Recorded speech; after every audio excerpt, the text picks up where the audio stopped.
Welcome to Veronica Live, and I'm here with my wingman. John Salick is joining me today, and we've got another John joining the program, and he is the Chief Executive Officer of Americans United for Life. And I bumped into him on X, and I was like, oh my goodness, because we are pro-lifers on Veronica Live, so I had to have you on. So, John, welcome to Veronica Live. Yeah, thanks, Veronica, for having me on your show. Well, I saw on LinkedIn you just took over this organization, so I wanted you to tell us what Americans United for Life does. And you're up in D.C., right? Yeah, so Americans United for Life is based in Washington, D.C. We are the original pro-life organization. We started before Roe in the early 1970s, started by a group of citizens concerned with the implications of abortion on society. And for over 50 years, Americans United for Life has been one of the central players in incrementally moving the needle really to overturn Roe. And then after Roe, now we are fighting battles in all 50 states and a continued battle at the federal government. Well, and I saw looking through your page and then looking through the Americans United for Life, your website and your X, that Florida, you've been mentioning us, and that's where I saw the amendment for commercial there, because I hadn't actually seen it, and you're fighting for us. So we just had a representative on, and we've been having people on from Florida, and we're just in shock that this is even on our ballot. So tell us how you fight when it's a state issue like this. Yeah, so let me first say I love Florida. My wife and I and our children lived in Florida for several years before we moved up to the Mid-Atlantic. And in fact, we were foster parents in Tampa for about a decade and have had 30 kids in our house for the years, and just love that state, love your governor. And, in many respects, Veronica, I feel like it's one of the last bastions of sanity in this country. I agree. And when I saw the amendment come in Florida, my initial thinking was we absolutely will defeat this in Florida. There are enough intelligent people that know and will understand exactly what is at stake with this horrible amendment in Florida, that it'll get overturned in November. And so with that being said, we've been activating a number of different tools at our disposal here at Americans United for Life. One is, as a policy organization, we're staffed by attorneys, and we've. I saw that. I couldn't believe how many attorneys worked for you all. I was very impressed. That's amazing, because I think people forget you need attorneys around to help define this policy. Mm-hmm.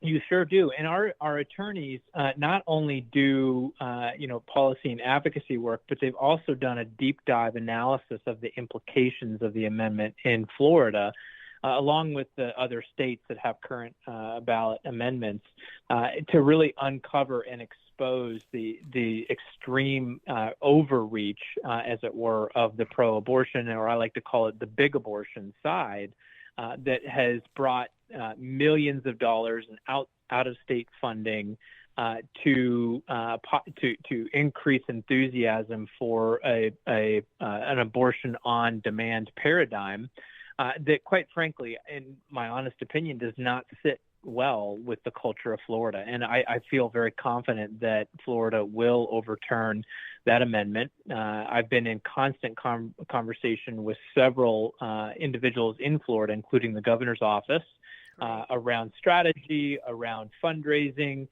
We will be hosting, most likely in the next month or so, a series of webinars throughout the state with a good friend of mine, David B. Wright, who previously ran 40 Days for Life. And we did this in Ohio before the vote, and we raised over six figures for the coalition. And we'll be doing the same in Florida. And so we've got a number of feet in the fire down in Florida.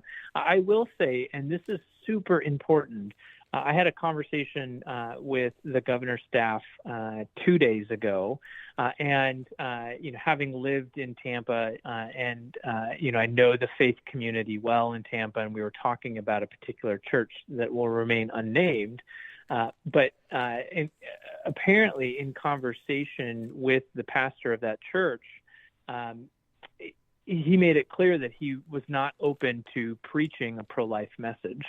And unfortunately, we're going to continue to lose this battle unless pastors step up in a big way and begin to preach what the Bible says about abortion. We have to move away from the politics of this issue and reinsert front and center the morality of this issue, and pastors are front and center to doing that. So well, it's my funny encouragement, you say that, because last I don't know when it was, last year, I guess end of last year, Pastor Rafael Cruz came on my show, Senator Ted Cruz's dad, and he said that pastors need to preach from the pulpit. And I've been so happy because I'm a Catholic here, and the last 4 weeks, one of the prayers that they say in the church is that you vote no on Amendment 4. And so because normally, and we've had my priest has been on my show too a few times, but they're more conservative because of the nonprofit line. They get all nervous, but I'm with you. We've got to start rallying people. And especially here in the Panhandle, people are going to church. So their pastors and priests need to say it from the pulpit. Yeah, totally agree. And the Catholic Church is out in front. There's no doubt about it. And, I've talked to the Catholic Conference in Florida. I believe they've got a video coming out from a radiologist, Dr. Grazie, down in Miami, that really brings a high level of credibility when you have a clinician talking about the severity of this amendment. But the Catholic Church has done a phenomenal job, and the Protestant church and the evangelical churches are decentralized, so it makes it a little bit more difficult.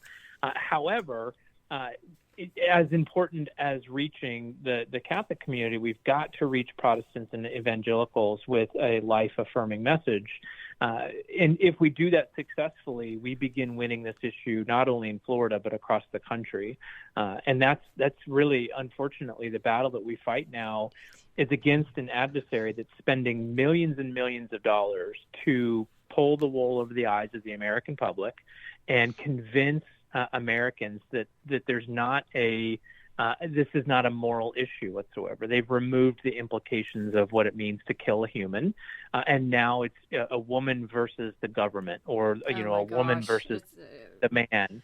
It's so it's painful. Not about the baby. Yeah. And the other side also will never talk about all of the other baggage that comes with abortion. The fact that roughly, you could argue half of women that show up for an abortion have been coerced, forced, or abused into having an abortion. They're not going to talk about the safety implications. So this case in Georgia this week, I don't know if you've seen on X, this poor woman traveled to North Carolina to receive chemical abortive drugs. She was given chemical abortive drugs. They didn't work. She was left with parts of her twins left in her uterus that led to an infection, that led to an emergency trip to the hospital. And for whatever reason, clear negligence, at least from what I can see, and quite frankly, malpractice from clinicians who would refuse to treat her surgically, and she ended up dying. And unfortunately, the other side's going to bark all day long that this has everything to do with the pro-life laws. Right, it's our fault. It's our fault. For the fact that this woman got chemical abortive drugs in a way that was unsafe. So there's things that they're not going to talk about that need to be addressed openly in this country. And it's shows like yours, it's media outlets that are willing to expose the truth here. Because, again, we're fighting Goliath right now. We're fighting millions of dollars. We're fighting a Democratic Party that is completely behind emboldened by and bought out by big abortion, and a media that's happy to play along, and mainstream media at least. And so it's left us to really fight the good fight. So, John, one of the things that, in order to fight the fight, you have to understand your enemy and their tactics. And I kind of wonder, where does this come from, or where does this culture come from, and what's the objective? I mean, you go back to Margaret Sanger and the eugenics movements and stuff, and you see Planned Parenthood clinics are typically in minority, poor minority areas, encouraging them to get abortions. What's the reasoning behind this? I mean, do they obviously they don't like life, or they don't believe in life, or something? I don't quite understand the psychology of it, but why do they go after the poor black neighborhoods specifically in most cases, and they're trying to normalize it? I mean, is it birth control? Is it a social control? Is it they hate black people? I mean, what's the reasoning behind this? I mean, you have to understand it to fight it. Yeah, John, that's a great question, and it's a complex question for sure. But if you do trace the roots of the abortion movement to eugenics, and if you look at the data now objectively, the percentage of abortions occurring in the black community is much higher than other populations. And you're spot on that Planned Parenthood very, very intentionally places clinics in areas of lower socioeconomic classes, and that includes the black community. But they also put abortive clinics close to colleges because they know that there's a vulnerable population there, and it's very much so an attack on not only on our culture and our values and on our character as a country, but they've done it in a way that has politicized this issue, as I mentioned earlier, and because of that, Democrats have used this issue to create the impression that pro-life community and Republicans, for that matter, are extreme. And in fact, I feel very confident in saying that we are the moderates in the room. We're not about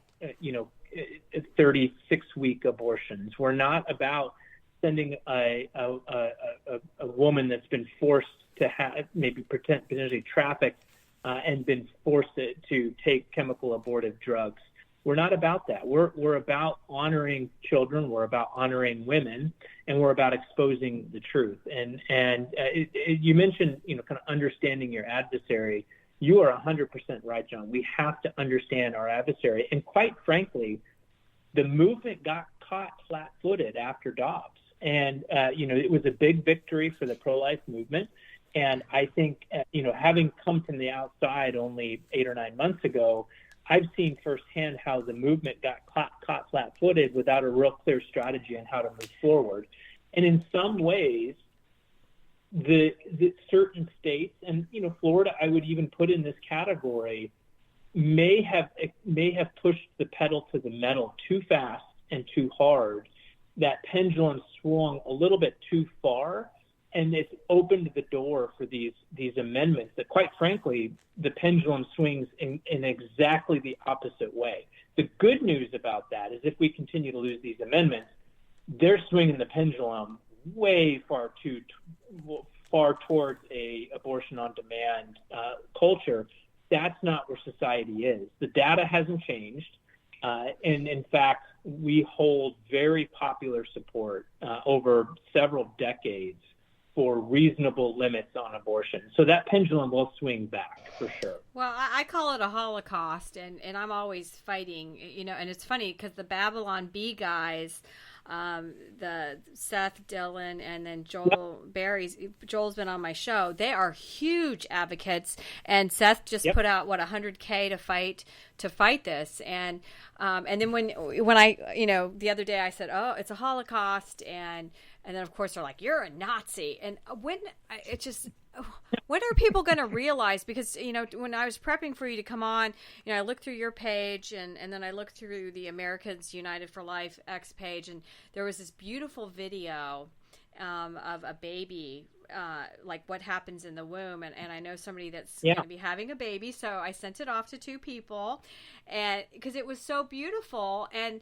when are people going to realize this isn't an ant we're killing? And I'm so tired of this. I'm continually attacked for being a pro-lifer, which I don't care, because I've been on TV when the decision was leaked. The local TV called me, and I did it. I was like, of course I'll talk about this.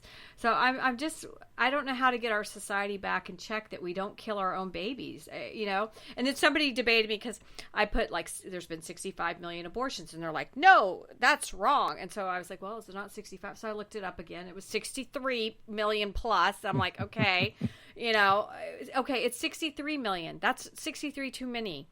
So, especially Veronica, consider that 94% of all abortions are elective. Well, that's what I'm tired of, is this birth control issue when you have Chelsea Handler going, oh, I've had 3. And yesterday I had to pick up a prescription from Publix, and it was the first time I'd ever noticed they actually had a box of pills, and it was $20 that you could buy, and you didn't need a prescription. And I've never seen that before, but I was like, okay, I like that, because whatever it takes to save babies. I'm tired of excuses. We know how you get pregnant, and these are humans with unique DNA. So how do we change this culture? I will say, while they have big dollars, and there are big dollars on their side, we have a lot on our side. We have science on our side. I read an article recently that they did this meta-analysis of biologists, and 94% of 1,000 biologists all agreed, or it's like 1,500 biologists agreed that life starts at conception. So we have science on our side. We have medicine on our side. We have faith and morality on our side. We have God on our side, and we also, and this is interesting, we very much so have the law on our side.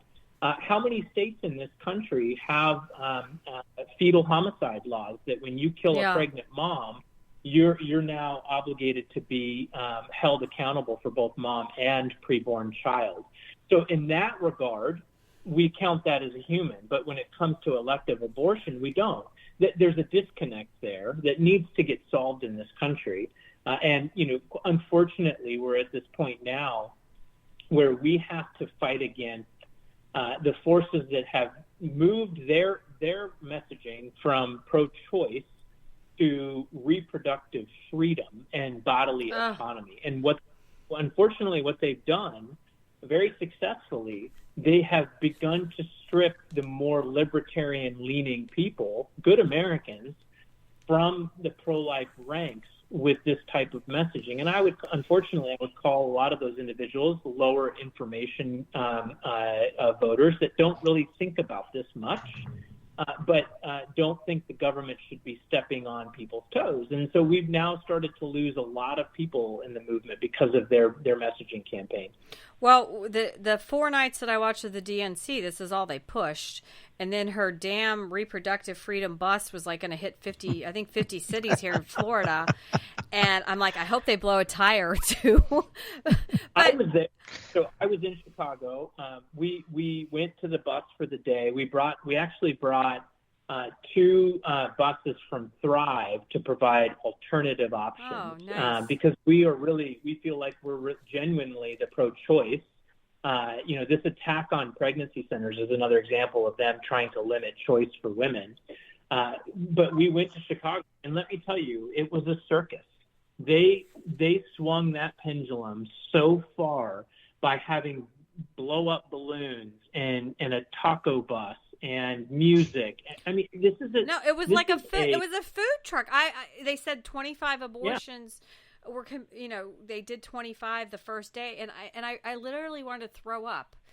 And this is what their agenda was. I mean, what is wrong with this? And then people get mad at me when I call them pagans and that this is demonic. But what society kills their babies? Not a normal thriving society that's trying to move forward. And this woman, Kamala, this is like her number one agenda, to include her husband, who got the nanny pregnant. That sounds like they had an abortion. So I mean, it's sick from the top down. And I don't know. John hears me rant all the time, and I've got my pro-life pom-poms here, but I don't know what to do as one person besides have people like you on, where you're really in the trenches.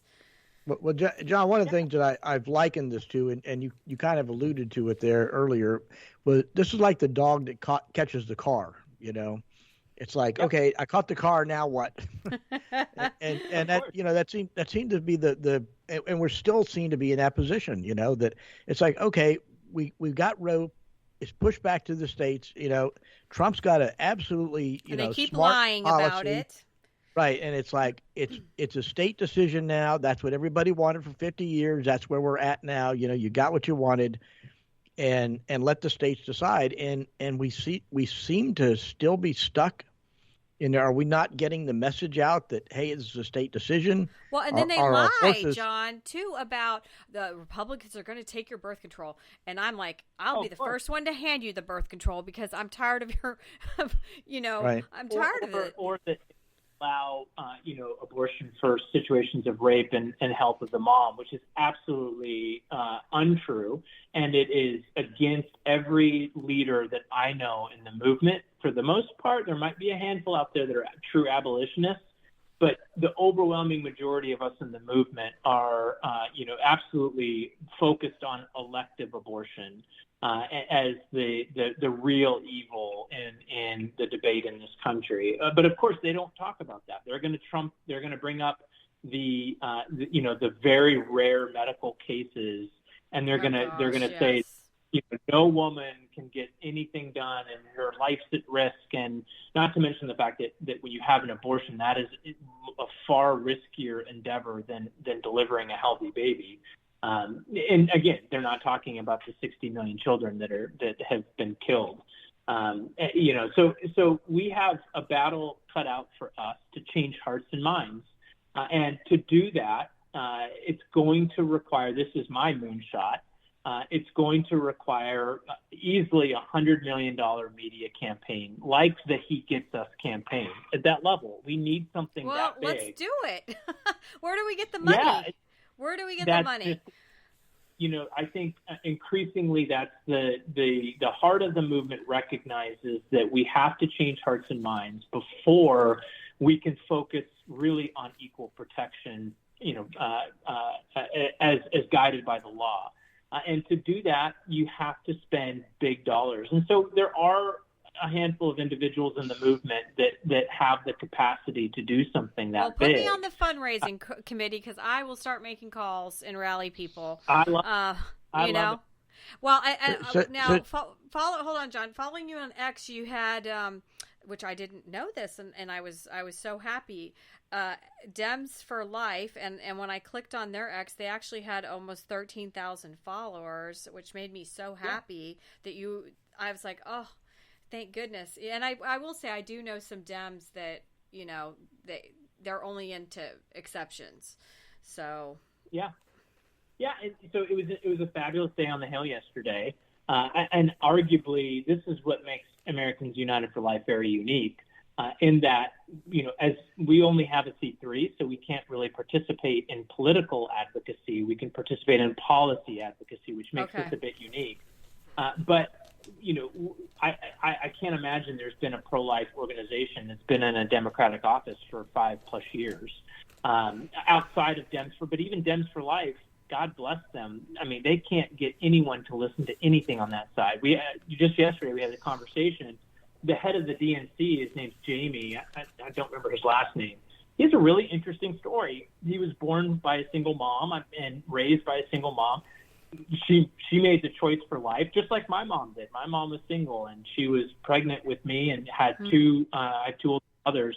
And my dad cheated on my mom and left her, pregnant with me, uneducated, unemployed, and she chose life. So we've tried to reach out to the DNC for discussion, and it's like crickets. We cannot get people to pick up the phone outside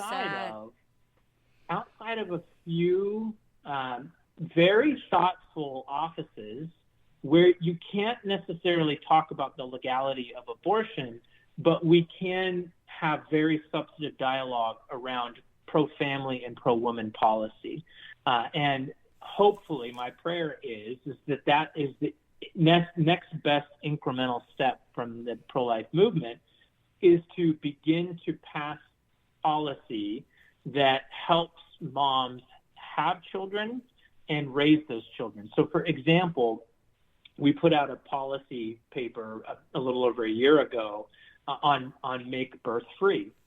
And so we believe that this is a bipartisan opportunity to eliminate the cost of childbirth for everyone, which, quite frankly, is really expensive. And when in this inflationary circumstance that we find ourselves in, the idea of spending $3,000 or $4,000 as a young couple is frightening. And so policies like Make Birth Free really help direct people towards having more children, which in my opinion helps solve one of the biggest existential threats we have in our country, which is the declining birth rate. And that's something that even some Democrats are starting to talk about. Ezra Klein on a podcast a couple months ago had a woman on talking about the data behind the decrease in the birth rate and what the implications are. And if you're a Democrat and you like big Democrat spending and taxpayers, I would think you would want to be paying attention to how to address the declining birth rate. Well, I saw that on there, and you also were pushing the child tax credit to help these families, so that made me happy. And then I wanted to ask you, because I guess you meet with Republicans. You met with Senator Langford of Oklahoma, so I'm sure that was open arms. He's happy to see you. Yeah, and there are very good, very convicted individuals of high character in elected office that remain in elected office. And I will say something about President Trump, too. He's come under a lot of flack from forces in the pro-life movement for what's perceived to be him walking back from a commitment to the movement. I don't see it that way, Veronica. I see a couple things. I see a president that delivered the biggest Supreme Court victory this country has seen in half a century. I see a man who, very similar to other politicians, is an expert at reading the crowd. And what the crowd is saying right now is that, unfortunately, the majority of the population doesn't fall totally in line with the pro-life movement. So it's nuanced. And the best thing that he can do in his candidacy is remain above the fray. Don't get into the weeds right now. Let the election happen, and from there, bring the team back together, untethered by a re-election, in an administration that really could get some substantive work done. I also say that the majority of work that's going to get done over the next probably 8 to 10 years is going to be at the state level. There's definitely federal work that needs to be done. We've got to overturn some of the chaotic executive orders from the Biden administration, including allowing abortions at VA clinics, which is the first time our country has ever allowed a federal abortion. How frightening is that? No, that's frightening. Yeah, most of it needs to be at the state level. So, when the president, I would argue, made a mistake when he dove into the battle in Florida. But this is how democracy works. There was a screaming on social media about him saying he was going to vote against the ballot amendment, or for the ballot amendment in Florida. And he quickly turned around. I was one of the people screaming, John, on X, because I was like, what the hell? His response was, I just would have wished that he could have taken that same response that he gave the reporter in Florida to the debate, because he's the true moderate in this debate. He's saying this is a state's issue. I delivered a big win, and at this point, the dust has got to settle. the country needs to figure this out. The president doesn't need to figure it out. The country needs to figure this out. And that's on the movement to change hearts and minds. And it's on the federal government to do what they can. But really, we're easily 20 years, 30 years potentially off of an equal protection clause to the Constitution. So John, is the time? I mean, one of the arguments, I guess, from the debate was this federal abortion ban or whatever. Are there actually people in Washington that are wanting to push that at a national level? No, I mean, I think it's a very well known that organizations are still trying to position a federal limitation on abortion, and quite frankly, they're right to do it. As I mentioned earlier, the data hasn't changed. The population, the public, sits somewhere in the middle between extreme abortion and very limited, abortion with stricter with restrictions that are 6 weeks and less.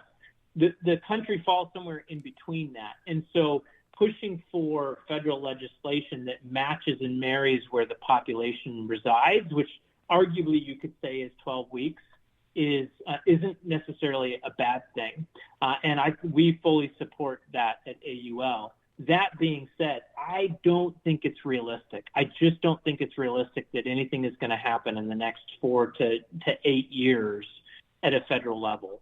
We have got to change the paradigm in the movement, and that happens at the grassroots. That happens at the state level. So the president's right in that we've got to settle this at the state level amongst the people of this country, and not have a president that is saying, that lays down an iron fist like the current administration has done, and goes to one of the two extremes where the public just isn't on either extreme. Does that make sense? It does, but I'm confused because it's like we pushed, saying that the federal government has no role in this, it's a state issue, and yet we still have people wanting to make it a federal issue and pass uniform, legislation to make it the same out throughout the country. And it's like we're back to the muddled message kind of thing. Yeah, it's a good point, John. The difference is and this is the singular difference. If you look at the three branches of our federal government, the only branch that really represents the American people in its entirety is Congress. So a federal ban, as it were, to come out of the Supreme Court, no, I don't agree with that. I don't think that, because that's what Roe did to this country. That's feeding the will of the American people. I also don't think a president via executive order should be making massive decisions regarding the abortion issue. But Congress, if they would ever do their job, which is rare these days, unfortunately, I fight those battles too, John. I fight those too. If they do their job, they are representative of the American people. So yes, it becomes a federal issue, but if it's hashed out in Congress, that represents the entirety of this country. And so that's, in my opinion, the only avenue to do anything federally and do it right is to do it through Congress. But the chances of that happening, as I mentioned, are pretty slim. So are you all also, because it's $100 million, you said, to really get the word out. Does your organization try to make TikToks and videos for young people trying to target them on life? Or is it always just policy driven, trying to be in front of these policy makers? Yeah, so, for us, it's about understanding our core capabilities at AUL. So our mission is very much so focused on policy, law, and culture. However, we bring, I think, a little bit more of an academic rigor. So, for example, we host a fellowship every summer where we bring law students together. We are typically the ones that are publishing and debating at academic institutions. I think that's really our unique value in the movement. there's other organizations that do really good advocacy work that connect with younger populations. So Students for Life and Live Action are two that come to mind that do a good job of connecting with the youth in this country. And as opposed to try to recreate that wheel, I would much rather support those organizations and lift them up as much as we can. Okay.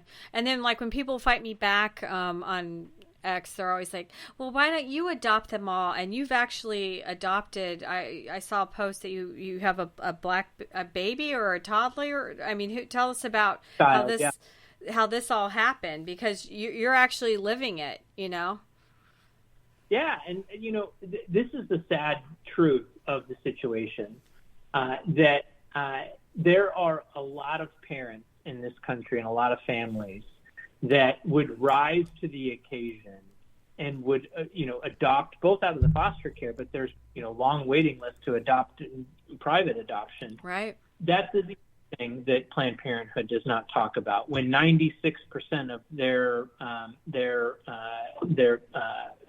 prenatal work is done via abortion. It's not providing counseling, that there are other options that are available. So sad. That are life affirming, and that you don't have to live with the guilt of killing a child after you've had an abortion. I mean, I can't tell you how many women I've spoken to since I've started that feel the remorse for the rest of their lives about having killed an innocent human being. It's got to be a heavy burden to carry for people, and I really do pray for them.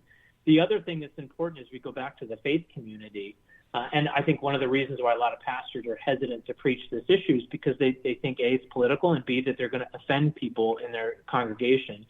There is a way to preach this message that is both very life-affirming and clear on what the Bible says, but also bringing the love of Jesus to people that have unfortunately experienced abortion, and let them know that they're forgiven and there's a place for them in their church, and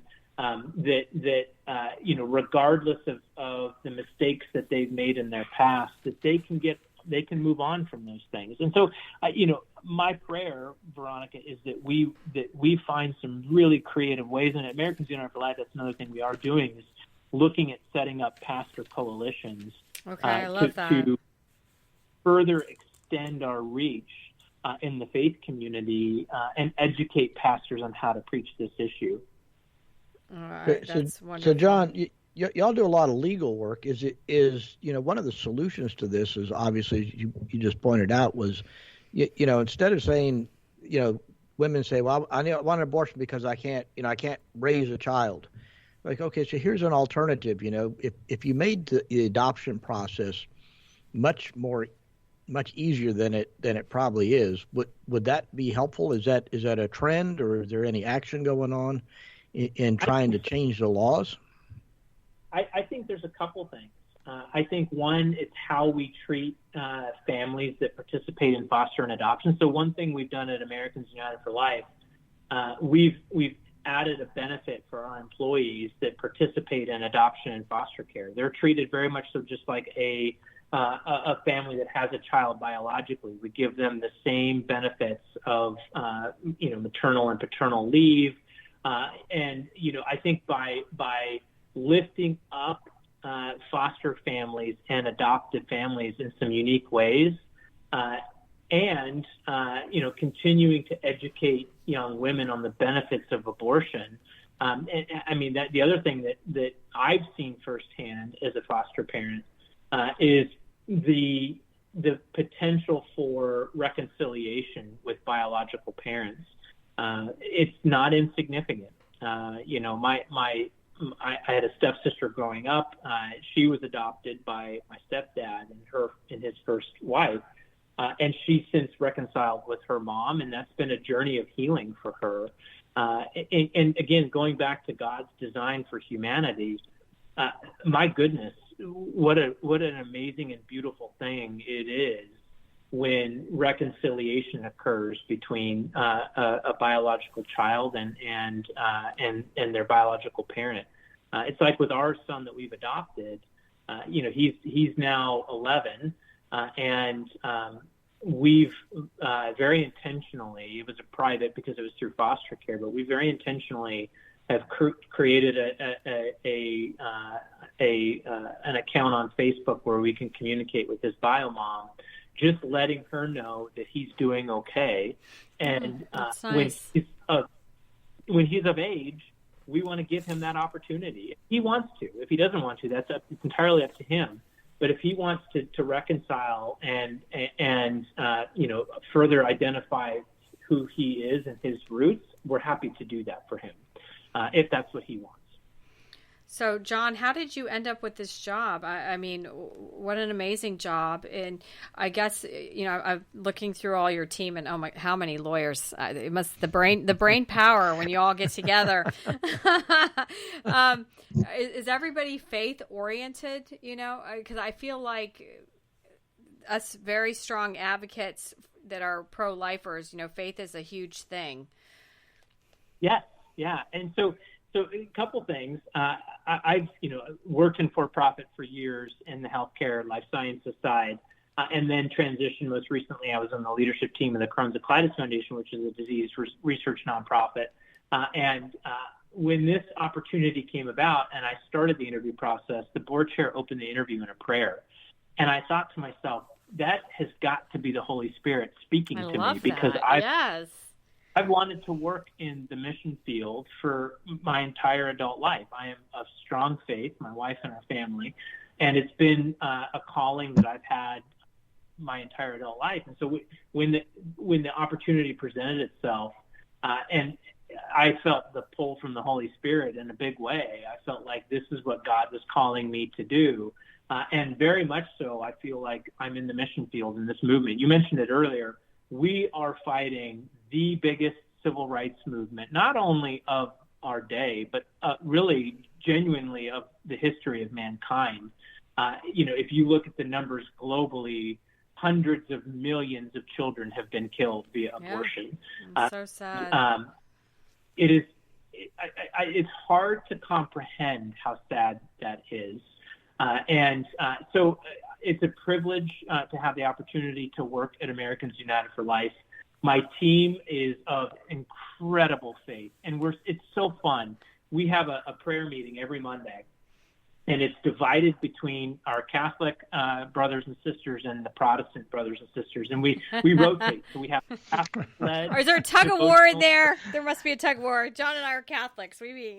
Yeah, I was saying, you need to get your Protestants to convert. Well, and we live in a Protestant land, so we love our Protestant brothers and sisters. We're just joking. Indeed.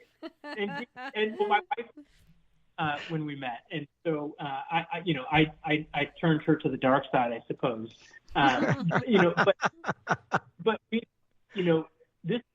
is an interfaith issue. We have a long history at AL of Jewish support. And in fact, I just hired our first chief advancement officer at Americans United for Life, and she is Jewish. She's a Reformed Jew. Too. Oh, I can't tell you how excited I am, because I want a big tent. I also, in the interview, there was a gentleman that was a Mormon. Mormons identify as being pro-life. Well, they're always pro-life. Yes, definitely. The tent is big. We just need to convince pastors to bring their flocks along in big ways. Well, that should not be hard, because if God's your number one on the team, this is what he'd want. So this is why I struggle, because I don't know why people aren't talking about this all the time. Well, and you get the problem, like the Pope recently, trying the moral equivalency between abortion and deporting, poor people. I mean, it's like, come on. And I've responded on that. Not helping. I'm like, deporting or not letting an illegal into our country is not killing anyone. Right. Killing a baby, that life is snuffed out forever. Yeah, you can't compare the two of them. And if you take a Christian perspective to the immigration issue, even though we don't cover immigration at AUL, yeah, we need to love and support and do what we can to help immigrants that are here. And we need to protect our border to make sure that A, we're not allowing evil into this country, right, and B, make sure that we do it in a sustainable way. I absolutely want people to immigrate to this country, but that needs to be done legally. And that's not a non-Christian approach. That's a logical approach to ensuring the safety and the safety, security, and the constitution of our country to ensure that we're doing it the right way and upholding the law of our country. And so his comments on immigration, I didn't take well. And I have such adoration for the Catholic faith, and some of the things he's been saying recently has been confusing me. So I'm sure a lot of Catholics. We just had one of my favorite Catholic priests came on, and he says that he's just a man. So men and women, we screw up sometimes. I wanted to ask you, because one of the other states that you have on your X profile is Missouri is such a mess, because they've got I guess Soros is pushing this Amendment 3 that is pro transgender surgeries on children without parental consent, and pro radical partial birth abortion. So that's like two of the big kahunas are on this amendment. And I almost feel, my pod amendment doesn't seem as bad as when I look at that. I'm like, okay. Nothing compared to that. Yeah. So and they're not alone. New York's in the same bucket. These states that already have fairly permissive abortion laws. I mean, again, I feel strongly they're swinging the pendulum too far, and it's going to bite them. It might not be immediately, because they're doing such a good job of confusing voters about what they're voting for. However, New York and Missouri are working doggedly. And Sam Lee, who runs the pro-life infrastructure in Missouri, is doing a fabulous job of exposing the truth. But regardless of what happens in November, and if we end up losing, in which we likely will, some of these ballot amendments, the fight's not over. I mean, as far as I'm concerned, it's only beginning. And quite frankly, that's why we've decided to stand up our litigation efforts at AUL. Steve Aiden, my chief legal officer, literally started the pro-life litigation arm of ADF. And so we know how to litigate. We know how to identify laws that are unconstitutional, and to spin those up in the court system. So you better believe that regardless of what happens, I feel very motivated. We have a strategy in place to address this. It might take a while, but absolutely, we are not giving up this fight. So when you back to that $100 million, is that like we need to get that money to you all to help get the commercials and the digital and social media? So my goal, Veronica, would be actually, because I don't think that AUL can do this in a vacuum. Okay. My goal is to create a collaborative across the movement, several organizations, and essentially create a new entity whose sole purpose is that media campaign. I'm not there yet. I like to say I'm building my team of folks in the pro-life movement that I adore and feel that have humble, genuine interest at stake. And unfortunately, that's not everyone in the movement, but it's the majority of the movement. The majority of the movement I find to be very humble, very faithful, and very devoted. And so as I mentioned, my goal would be in the next probably 3 to 5 years to have that team in place, to create a formal entity, and to begin to fundraise collectively towards a large campaign. Well, I want you to come back on and then, call me to help in any which way. I'll host everybody for you to push out wherever, because I love it. It's just when you think about being one person in this fight, you can write checks. How do you handle it? How do we stop this Holocaust? And we've got to stop it. So, you're one of the superheroes.